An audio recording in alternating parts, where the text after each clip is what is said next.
राधे राधे। आप सभी का स्वागत है सपना शर्मा के चैनल पर। और आज मैं आप सभी को सत्यनारायण की व्रत कथा सुना रही हूँ, तो ध्यानपूर्वक सुने। राधे राधे।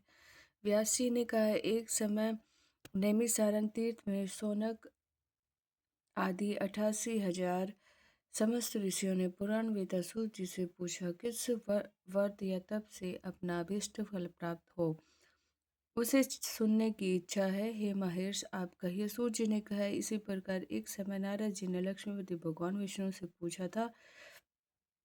जिस प्रकार भगवान विष्णु देवर्षि नारद जी से कहा था, उसे मन लगाकर सुनिए। एक समय योगी नारद दूसरों पर कृपा करने की कामना से अनेकों लोकों में विचरते हुए मृत्यु लोक में गए। वहां आकर अनेक योनियों में उत्पन्न सब प्राणियों को विविध प्रकार के क्लेश से दुखी और सबके कर्मों से क्लेशित देकर इन प्राणियों का दुख किस तरह नाश हो कम हो सकेगा, ऐसा मन में विचार कर तत्काल विष्णु चले गए। वहाँ श्वेत वर्ण चतुर्भुज शंख चक्र गदा तथा वरमाला पहनने से अलंकृत देवादिक देव भगवान विष्णु को देखकर स्तुति के लिए उगत हुए। नारद जी ने कहा, हे वाणी वन से अगोचर रूप अमित शक्ति वाले मध्य तथा अनंत रहित रजोगुणों से रहित गुणों को उत्पन्न करने वाले अखिल सृष्टि के अद्भुत आदिभूत तथा भक्तों का दुख विनाश करने वाले आपका नमस्कार। भगवान विष्णु ने स्तुति सुनकर नारद जी से कहे, नारद, आप क्यों आए हो और आपके मन में क्या है? ये महाभाग, आप अपना मनोरथ कहिए, मैं उन सब का उत्तर दूंगा। नारद जी ने कहा, मृत्यु लोक में संपूर्ण प्राणी अनेकानेक योनियों में उत्पन्न हुए अपने पाप कर्मों से दुखी हो रहे।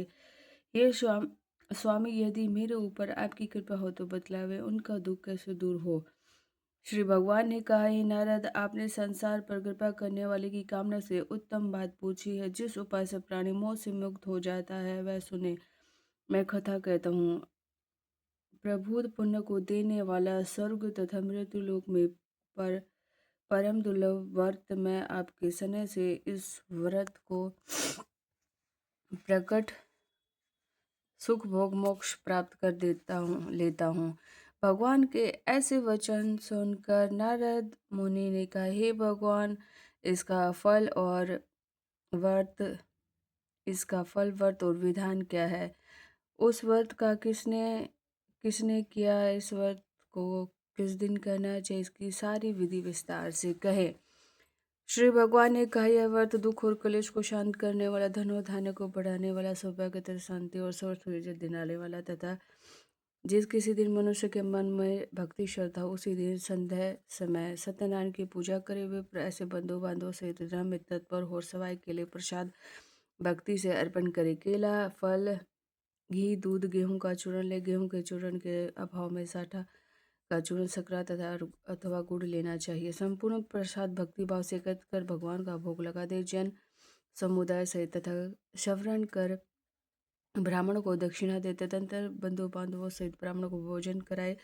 भक्ति से स्व भोजन प्रसाद भोजन करे और नृत्य गीत आदि गाते हुए रात्रि में जागरण करे। तदंतर भगवान सत्यनारायण का ध्यान करते हुए अपने घर जाए। इस प्रकार का आचरण करने से निश्चय ही मनुष्य की इच्छाएं पूर्ण हो जाती है। विशेष कर कली काल में एक छोटा सा यह उपाय है। दूसरा अध्याय। सूर्य जी बोले, हे ऋषि, जिसने इस उपवास को किया, उस कथा को कहता हूँ। काशीपुरी नामक नगरी, सुंदर नगरी में एक अत्यंत निर्धन ब्राह्मण रहता था। वह ब्राह्मण भिक्षा और प्यास से व्याकुल हो नित्य पृथ्वी के ऊपर विचरता था। ब्राह्मणों ने अधिक स्नेह करने वाले भगवान उस विप्रो को दुखी देखकर वह वृद्ध ब्राह्मण का रूप धारण कर आदरपूर्वक पूछा, हे ब्राह्मण, तुम भूमि के ऊपर अत्यंत दुखी होकर भटकते हो। हे द्विजोतम, मैं उसका सारा कारण सुनना चाहता हूँ, कहो। ब्राह्मण ने कहा, मैं अत्यंत दरिद्र हूँ, भिक्षा मांगने के लिए पृथ्वी पर भ्रमण करता हूँ। हे प्रभु, यदि दरिद्र हूँ, भिक्षा मांगने के लिए पृथ्वी पर भ्रमण करता हूँ। हे प्रभु, यदि मेरी दरिद्रता दूर करने का उपाय जानते हो तो कृपया कर बतलाए। वृद्ध ब्राह्मण ने कहा, सत्यनारायण मनुष्य मनोरथ सिद्ध देने वाले हैं विप्र, आप उन्हीं का पूजन करें जिसके करने मात्र से मनुष्य समस्त दुख से मुक्त हो जाते हैं। विधि पूर्वक वह उपवास को बतलाकर वृद्ध विप्र रूपधारी सत्यनारायण भगवान वही अत्य ध्यान हो गए। वृद्ध ब्राह्मण ने इस व्रत को कहा कि इस उपवास को अवश्य करूंगा, ये सोचते हुए रात्रि को निंद्रा नहीं आई। प्राप्त काल उठकर वह विप्र सत्यनारायण का उपवास करने का संकल्प कर भिक्षा मांगने के लिए चल पड़ा। उस दिन उस विप्र को बहुत धन की प्राप्ति हुई और उस धन से बंधु बांधवों सहित उसने सत्यनारायण का उपवास किया। वह ब्राह्मण उस व्रत के प्रभाव से समस्त दुखों से मुक्त हो संपूर्ण संपत्ति से पूर्ण हो गया। उसी दिन से प्रत्येक महीने व्रत करने लगा। यो सत्यनारायण का व्रत कर वह द्विजोतम समस्त पापों से मुक्त हो मोक्ष को प्राप्त हुआ। सत्यनारायण व्रत को पृथ्वी पर जो कोई करता उस मनुष्य के सब दुख विनष्ट हो जाते। इस प्रकार भगवान विष्णु ने नारायण जी से कहा, हे ऋषियों, मैंने यह व्रत आप लोगों को सुनाया और अब आप क्या वर्णन करूं। यह सुनकर ऋषियों ने कहा, हे मुनि, उस ब्राह्मण से सुनकर इस व्रत को पृथ्वी पर किसने किया, यह हम सुनना चाहते हैं, क्योंकि हमारी विशेष श्रद्धा है। सूर्य जी ने कहा, जिसने इस व्रत को भूमि पर किया उसकी कथा सुनो। एक दिन वही श्रेष्ठ ब्राह्मण धन और ऐश्वर्य के अनुसार सौजन बंधुओं सहित उपवास करने को उद्यत हुआ। इतने में काष्ठ क्रेता लकड़ी बेचने वाला आया। वह काष्ठ के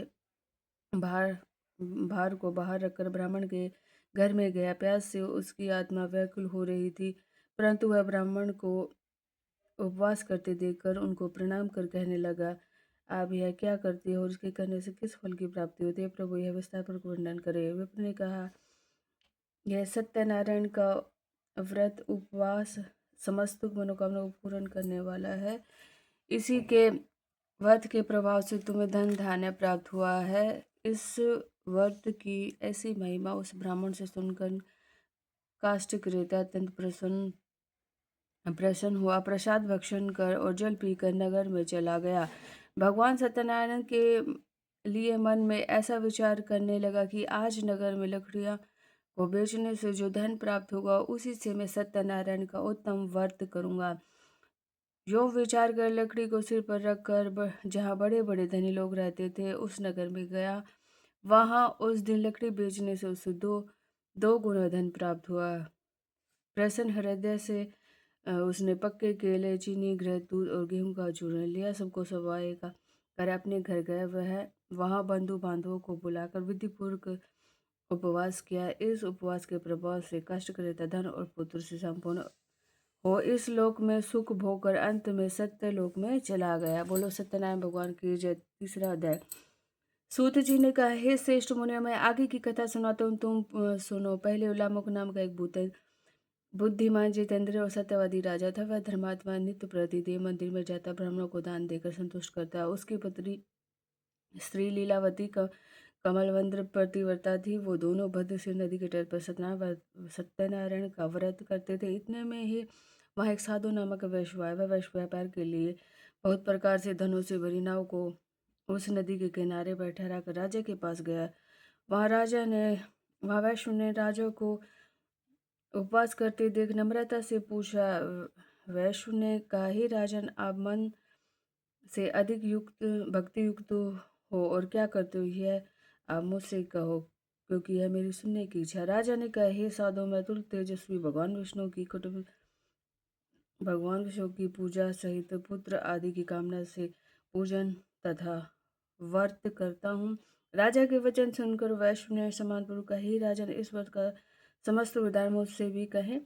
मैं भी आपके कथानुसार व्रत करूंगा। मुझे भी संतान नहीं है। इस उपवास के करने से निश्चय ही होगी। राजा ने सत्यनारायण व्रत का सनातिदायक विधान कहा। यह वैश्य व्यापार से निवृत्त हो प्रसन्न होकर अपने घर आया। वह संतान को देने वाले उपवास का वृतांत अपनी स्त्री से कहकर बोला कि मैं व्रत करूंगा, इससे हमारी संतान का जन्म होगा। इस प्रकार उस श्रेष्ठ वैश्य ने अपनी स्त्री लीलावती से व्रत का संपूर्ण महात्म्य बताया। एक दिन उसकी पतिव्रता स्त्री लीलावती पति सहित चित्त में आनंदित होकर सांसारिक धर्म में तत्पर हुई और सत्यनारायण की कृपा से गर्भवती हो 10वें महीने में उसने एक रतन रूपी श्रेष्ठ कन्या को जन्म दिया। वह कन्या जैसे शुक्ल पक्ष में द्वितीय से पूर्णिमा तक का चंद्रमा प्रत्यक्ष तरह बढ़ने लगी, उस कन्या का नाम कलावती रखा गया। तदंतर लीलावती ने अपने स्वामी से मधुर वचन में कहा, हे स्वामी, ने आपने जिस व्रत का संकल्प लिया था उसे पूरा क्यों नहीं करते। वैष्णव ने कहा, हे प्रिय, कन्या के विवाह के समय सत्यनारायण का व्रत करूंगा। इस प्रकार स्त्री को समझाकर वह दूसरे नगर में व्यापार करने चला गया। इधर वह कन्या कलावती अपने पिता की गर्भवृद्धि को प्राप्त होने लगी। तद होने उद तदंतर उस वैष्णव ने नगर की सखियों के साथ खेलती हुई उस कन्या को विवाह के योग देखा तो विवाह करने की मंत्रगणा कर तुरंत दूत भेज दिया और कहा, कन्या के विवाह के लिए श्रेष्ठ वर खोजो। ऐसी आज्ञा पाकर वह दूत कंचन नगर में पहुंचा। वहां से एक वैश्य के पुत्र को लाया। बनिया के पुत्र को सुंदर गुणवान देखकर जाति बंधु सहित वैश्य ने चित्त में संतुष्ट होकर विधि विधान से कन्या दान कर दिया, परंतु भाग्यवश उस उत्तम व्रत का विस्मरण हो गया और कन्या के विवाह उस व्रत को करना भूल गया। विवाह समय व्रत न करने मात्र से भगवान सत्यनारायण रुष्ट हो गए। कुछ दिनों के बाद कार्य में कुशल वैश्य जमाता सहित व्यापार के लिए चल पड़ा। समुद्र के समीप रत्ना सागर में जाकर अपने श्रीमान जमाता के साथ व्यापार करने लगा। तत्पश्चात दोनों राजा चंद्रकेतु के रमणीय नगर में चले गए। उसी समय सत्यनारायण भगवान ने साधु को भ्रष्ट प्रतिज्ञ देकर श्राप दिया कि तुम्हें कठिन दुख होगा। एक दिन राजा के धन को लेकर चोर वहीं जा आकर ठहरे जहां दोनों वैश्य रहते थे। उस समय राजा के दूतों को वेग से आते देख मन में भयभीत हो धन को चोर उसी स्थान पर छोड़ गए और तुरंत भाग गए। उधर दूत सज्जन वैश्य के निकट आए तो महाराजा के धन को रखा देख उन दोनों वैश्यों को बांध कर ले गए। प्रसन्नता से दौड़ते हुए राजा के समीप जाकर दूतों ने कहा, हे प्रभु, हम चोरों को पकड़ लाए हैं, देखकर आज्ञा दी। राजा की आज्ञा पाकर दूतों ने बिना विचारे ही उन दोनों को बांधकर जेल खाने भेज दिया। सत्यनारायण की माया से उनका कहना नहीं सुना और राजा चंद्रकेतु ने उनका सब धन ले लिया। इधर भगवान के श्राप से वैश्य की स्त्री अति दुखित हो गई और जो कुछ घर में रखा था वह सब चोरों ने चुरा लिया। आदि व्याधि, भूख प्यास और अन्न की चिंता से दुखी होकर वह घर घर फिरने लगी। कन्या कलावती भी प्रतिदिन घर घर भिक्षा मांगने लगी। एक दिन वह कन्या सुधा व्याकुल हो किसी ब्राह्मण के घर गई। वहां उसने सत्यनारायण का व्रत देखा। वह बैठकर कथा सुने। उसने वर मांगा। सत्यनारायण का प्रसाद भक्षण कर रात्रि में घर आई। उसकी माता कलावती उससे प्रेम सहित पूछने लगी, हे पुत्री, इतनी रात तुम कहाँ थी और तेरे मन में क्या है। परंतु तुरंत ही कन्या ने माता से कहा, मैंने ब्राह्मण के घर मनोरथ सिद्ध करने वाला व्रत देखा है। कन्या के वचन सुनकर वैश्य की श्री प्रसन्न हो सत्यनारायण का उपवास करने की उद्यत हुई। वह पतिव्रता ने बंधु बाबू सहित सत्यनारायण का उपवास किया और वर मांगा कि मेरे पति और जमाता शीघ्र ही चले आवे। आप मेरे स्वामी और जमाता का अपराध क्षमा करें। इस उपवास के करने से भगवान सत्यनारायण फिर प्रसन्न हो गए। भगवान सत्यनारायण ने श्रेष्ठ राजा चंद्रकेतु स्वप्न दिया कि हे राजन, बंदी गृह में उपस्थित दोनों वैश्यों को भोर होते ही छोड़ दो और जो कुछ धन आदि तुमने लिया है वह सब दे दो, नहीं तो तुम्हारा सब राज्य और धन सब नष्ट कर दूंगा। यूँ कहकर भगवान तद्यान हो गए। तदंतर प्राप्त काल होते ही राजा ने सब जनों सहित सभा के मध्य में लोगों से अपना रात वाला सोपन का और आज्ञा दी कि बंधन में पड़े दोनों महाजनों वैश्यों को छोड़ दो। राजा के वचन सुनकर राजपुरुष महाजन वैश्यों को बंधन से मुक्त कर नम्रता से राजा के समक्ष लाकर कहने लगे, दोनों वैश्यों को बंधन से मुक्त कर लाए हैं। दोनों महाजन वैश्यों ने चंद्रकेतु को प्रणाम कर पूर्व वृतांत कर स्मरण कर भय से व्याकुल हो कुछ भी नहीं कहा। राजा वणिक पुत्रों से आदरपूर्वक कहने लगा, आपने भाग्य से महादुख प्राप्त किया, अब तुम्हें कुछ भय नहीं। ये कहकर बेड़िया कटवा दी और क्षमा सब मांगी उनसे। राजा ने वस्त्र भूषण देकर आदर सहित वचनों से अत्यंत संतुष्ट किया और जो कुछ धन पहले लिया था उससे 2 गुना धन देकर राजा और महाजनों से कहा, हे महाजनों, आप अपने घर जाइए। राजा को प्रणाम कर वैश्य ने कहा, अब आपकी कृपा से चले जाएंगे। ये कहकर महावैश्य अपने घर को चले। चौथा अध्याय। सूत जी बोले, साधु वैष्णव ने प्रथम मंगल विधान कर यात्रा की और वह ब्राह्मणों को दान देकर अपने नगर को चला। उन वैष्णवों के थोड़ी दूर पहुंचने पर सत्यनारायण प्रभु ने जिज्ञासा की कि तेरी नाव में क्या भरा है। मधो मधुमंतर वैष्णव ने हंसकर कहा, हे डांडिन, क्यों पूछते हो? क्या आप रुपए लेने की इच्छा करते हो? हमारी नौका में तो लता पता भरे है। भगवान ने ऐसा कहकर वचन सुनकर कहा, तुम्हारा कहना सत्य हो। भगवान दंडी ऐसा कहकर तुरंत उसके पास से हट गए और थोड़ी दूर जाकर समुद्र के तीर पर बैठ गए। दंडी सन्यासी के चले जाने पर वैष्णव ने संध्या आदि कर्म किया। तब नाव को ऊंची उठी देकर अत्यंत विस्मय में पड़ गया। इसमें लता पत्र देकर वह मूर्छित हो गिर पड़ा। जब वैश्व को चेत हुआ तो वह अत्यंत चिंता करने लगा। उस समय उसके जमाता ने कहा, आप शोक क्यों करते हैं? भगवान डांडी ने श्राप दिया है, वही सब कुछ करने में समर्थ है। उन्हीं की शरण में चले तो मनोरथ सिद्ध होगा। वैश्व जमाता के वचन सुनकर तुरंत ही भगवान दंडी के निकट गया और उनको देखकर भक्ति भाव से प्रणाम कर आदर से कहने लगा, मैंने जो कुछ आपके सामने कहा तो उसे क्षमा करो। बारंबार कहता हूँ शोक से व्याकुल हो उसको रुदन करते देख डांडी स्वामी ने कहा, हे वैश्व, रुदन मत करो, मेरे वचन को सुनो। मेरी आज्ञा तथा पूजा से बहिर्मुख हो जाने से हे दुब्रत तुम्हें बारंबार दुख हुआ। भगवान के ऐसे वचन सुनकर वैश्व स्तुति करने लगे, हे प्रभु, आपकी माया से ब्रह्मा आदि देवता भी मोहित होकर आपके गुण और रूप को नहीं जान सके, तो मैं ज्ञानी कैसे आपको जान सकता हूँ। अब आप प्रसन्न हो, मैं आपको अपने विस्तार अनुसार पूजन करूँगा। मेरी नाव को पहले की तरह धन से परिपूर्ण करो और आप मुझे शरणागत भी रक्षा भी करे। ऐसी भक्ति भाववाणी सुनकर जयनाथ भगवान विष्णु प्रसन्न हो गए। मनोवांछित वरदान देकर भगवान तत्काल वहां से अंतर्ध्यान हो गए।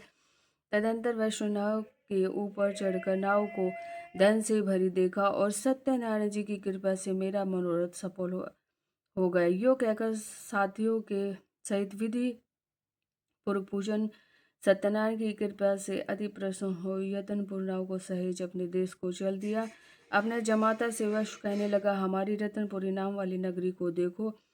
अपने धन के रक्षक दूत को अपने घर भेजा। वह दूत नगर में बनिए की स्त्री को देख और प्रणाम कर अभिष्ट वचन कहने लगा। जमाता बांधव धन सहित सेठ जी की के निकट नगर के निकट आकर प्राप्त हुए। दूत के मुख से ऐसी वाणी सुनकर पतिव्रता लीला अत्यंत प्रसन्न हुई और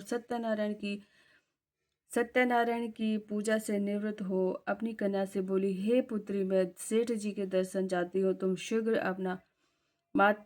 आना। माता के ऐसे वचन सुनकर चटपट व्रत समाप्त कर प्रसाद को त्याग कर वह भी पति के दर्शन को चली। इसी से सत्यनारायण भगवान रुष्ट हो गए।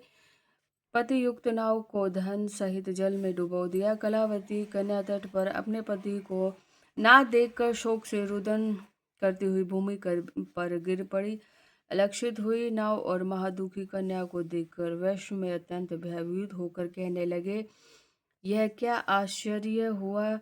सब मल्लाह भी चिंता करने लगे। तदंतर लीलावती कन्या को दुखी देखकर अत्यंत व्याकुल हो दुख से रुदन करने लगी। फिर पति से कहा, अभी नौका सहित लक्षित कैसे हो गए, मैं नहीं जानती। कौन से देव के प्रकोप से नाव डूब गई। सत्यनारायण के महात्म को जानने की शक्ति किस में है। यो कहकर सब जनों सहित अति विलाप करने लगी। लीलावती कन्या को गोद में उठाकर रुदन करने लगी और कलावती कन्या स्वामी के नष्ट होने पर अत्यंत दुखित हो अपने पति को खड़ाऊ से ले सती होने के लिए मन में निश्चय किया। कन्या के ऐसे निश्चरित्र को देखकर धर्मवेत्ता वैश्व ने अपनी स्त्री सहित अत्यंत शोक से संतप्त हो चिंता करने लगे और नाव को सत्यनारायण ने हर लिया है, या मैं ही सत्यनारायण की महामाया से मोहित हो रहा हूँ। मैं धन और वैभव के अनुसार सत्यनारायण की पूजा करूंगा। उसने अपना मनोरथ सबको बुलाकर सुनाया। बारंबार पृथ्वी पृथ्वी पर दंड के समान गिर गए। सत्यनारायण को प्रणाम किया तो दीन जनों के पालन करने वाले सत्यनारायण भगवान प्रसन्न हो गए। भक्तों के पालन करने वाले भगवान ने साधु की आकाशवाणी द्वारा कहा, तेरी कन्या प्रसाद का परित्याग कर अपने पति को देखने चली आई। इसी कारण इस कन्या का पति लक्षित हो गया। यदि यह घर जाकर प्रसाद को भक्षण करे फिर आए तो वैश्य तेरी कन्या का पति मिल जाएगा। कन्या ने आकाशमंडल से ऐसे वचन सुन तुरंत घर जाकर प्रसाद को भक्षण कर फिर लौट आई तो उसने अपने पति को देखा। कन्या कलावती ने पिता से कहा, हे पिता, आप घर चले विलम्ब क्यों करते हैं? कन्या के ऐसे वचन सुन सिर जी विधिपुर सत्यनारायण का पूजन कर बंधु गणों सहित अपने निवास स्थान को गए। वर्णिक की पुत्र संतुष्ट को पूर्णवासी और संक्रांति को सहदेव सत्यनारायण का पूजन करने लगा। श्री सत्यनारायण की कृपा से इस लोक में सुख भोग और अंत में बैकुंठ को चला गया। बोलो सत्यनारायण भगवान की जय। चौथा 5वां अध्याय। सूत जी ने कहा, हे मनुष्य, इसके आनंद और वर्ण करता हूँ, तुम सुनो। प्रजा का पालन पोषण करने में निरत एक तुंगध्वज नाम का एक राजा था। उसने भी सत्यनारायण के प्रसाद का त्याग कर दुख पाया था। एक समय वह वन में गया और बहुत प्रकार के पशुओं को मारकर बरगद के नीचे बैठकर देखा कि भक्ति भाव से संतुष्ट भरपूर बंधुओं सहित ग्वाले सत्यनारायण का पूजन कर रहे। उस समय राजा अपने अहंकार से पूजन देखकर समीप ना गया, प्रणाम भी ना किया। सब लोग सत्यनारायण के प्रसाद को राजा के निकट रखकर इच्छा अनुसार प्रसाद भक्षण करने लगे, परंतु राजा उस प्रसाद का परित्याग कर अपने घर को चला। उसके 100 पुत्र तथा जो धन धानिक सब नष्ट था वह सब नष्ट हो गया। राजा ने अपने मन में विचार किया, सत्यदेव ने ही धन और मेरे पुत्रों को नष्ट किया। यह ठीक निश्चय ही है, तो अब वही चलना चाहिए जहाँ सत्यनारायण का पूजन हो रहा था। मन में ऐसा निश्चय कर राजा ग्वालों के समीप गया। वहाँ भक्ति और श्रद्धा से ग्वालों के साथ उस राजा ने विधि पूर्वक सत्यनारायण का पूजन किया। वह सत्यदेव की कृपा से पुण्य धन तथा पुत्र से युक्त हो गया। इस लोक में सुख भोग अंत समय बैकुंठ को चला गया। जो परम दुर्लभ सत्यनारायण के व्रत को करता है, भक्ति युक्त हो, इस फलदायिनी पवित्र कथा को सुनता, उसे सत्यनारायण की कृपा से धन धान्य की प्राप्ति होती है। दरिद्र को धन की और प्राप्ति और बंधन से बंधे प्राणी को बंधन से विमुक्त होते हैं। भयभीत पुरुष भय से छूट जाते, इसमें संदेह नहीं। चक्रवर्ता और श्रोता संसार में मनोलाभिषित पदार्थों को भोगकर मृत्यु के बाद सत्यलोक चले जाते हैं। हे ब्राह्मण, मैंने तुमसे सत्यनारायण व्रत का वर्णन किया। इसके करने से मनुष्य समस्त दुखों से मुक्त हो जाते हैं।